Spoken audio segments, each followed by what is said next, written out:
Hey guys, we're going to take a quick side track deviation detour from the training remote, and we're going to work on our rims. That way they have time to dry and get as many layers on as you need so that they're ready to go whenever we are done assembling the remote. So your 8 truck rims are built with little grooves in the bottom so that they can hold the little discs that will block the light and diffuse the light. So be very careful when you are removing these. There are support pieces that hold the clamps on, and there's support pieces that hold the rim itself on. So let me get one of these free so that you can take a look at what not to remove. When you get one off, it will look like this. You'll have 4 little prongs sticking off the bottom of it. So be careful when you're removing these. Don't clip the prongs. You need those to hold the diffusers, okay? All right, when you get these removed, you're gonna get your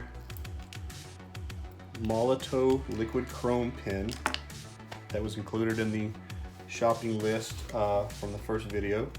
And if it's brand new, it's gonna look like this and it's not gonna do anything. So you're gonna have to shake it up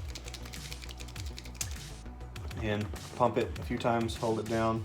You'll see the ink start to wick down through the pin tip and it'll turn silver. And then all of a sudden you'll be riding with metallic silver. This stuff is amazing.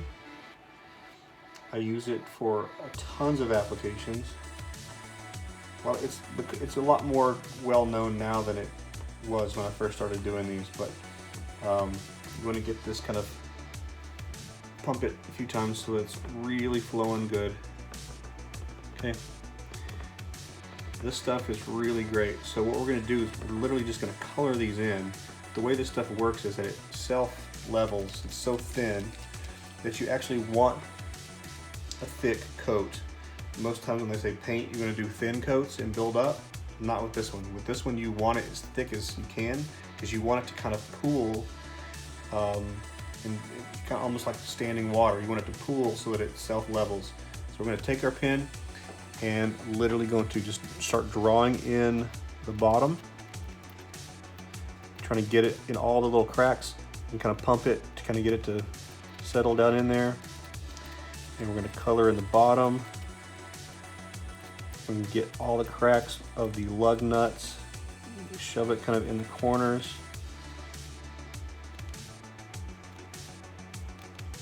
Really just trying to make sure that you're covering every little crack. As you do this and the pin tip starts to break in and get more loose and fuzzy, and it'll be more like a sponge rather than a hard tip, and it will fit into these little cracks and areas a lot better. But for now, just kind of work it into the corners.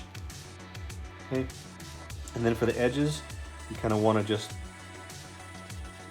you can hear it just kind of go back and forth, just kind of wiggle it back and forth. And if it starts to streak, give it a quick pump so that more pours out. You really want this to kind of cake on and kind of drip. Even when you're rotating it, you kind of want to see it kind of pour a little bit. All you're looking for is a nice, even, solid coverage. And as soon as you get enough on there where when you draw, it'll look kind of cloudy and it'll immediately clear up, that's what you want. So you're really just kind of filling this in until it's really, really well coated. You get the top lip, there's a groove there. Get some on your finger, it's okay. It's just mercury. Actually, I don't know what this is, but it's crazy, whatever it is. All right, so we're gonna fill this whole thing in, cover all the gaps. And look at that. Dude, that is like insane. It's just like you took it to the chromer. You can see yourself in it. I don't understand how they do this, it's magic, but all right. Don't touch it. Leave it alone. Let it dry for several hours. before you do another coat. If you wait a little bit and then you start doing another coat, it's going to be half dry. It's going to be kind of gummy, and you're going to cause it to streak. So let it level, let it dry. When it's fully dry, it's not going to quite look this good. It's going to look a little cloudy. But when it's fully dry, I wouldn't even wait like a full day. Like set that aside and wait until tomorrow. Tomorrow when you come back, it's not going to look quite that good. It's going to be a little cloudy. You're going to do it again, and the second coat, it'll stay that shiny and that brilliant going forward, even after it dries. So it's going to take 2 coats minimum, sometimes 3, most of the time just 2. Okay.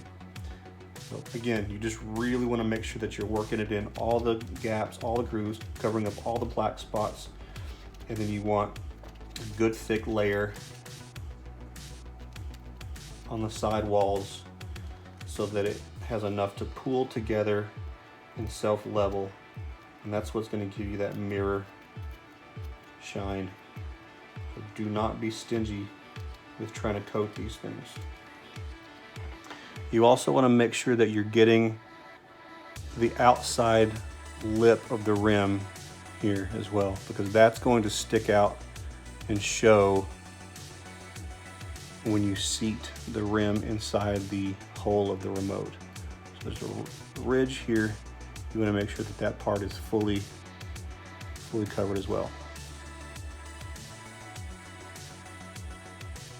All right, so I'm going to do these and pause the video and fast forward and then show you what they look like when they're done.